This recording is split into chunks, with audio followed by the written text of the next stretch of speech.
20 or 30 landscape services people and a bunch of construction services people doing.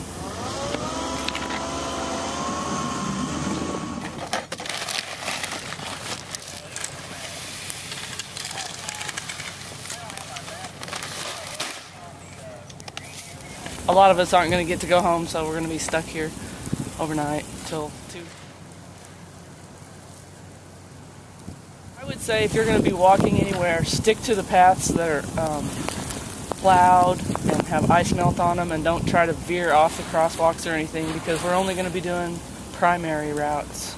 So we see a lot of people falling when they just step a little bit off the beaten path and they go down. So.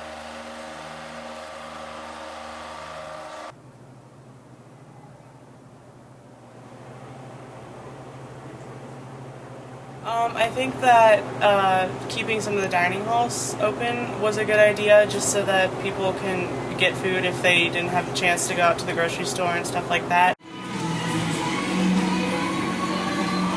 We did have a full-time team that did stay in the building overnight to ensure that the facility did open, and our skeleton crew is made up of on-campus students that were able to quickly get here this morning. We had made arrangements prior to the storm hitting.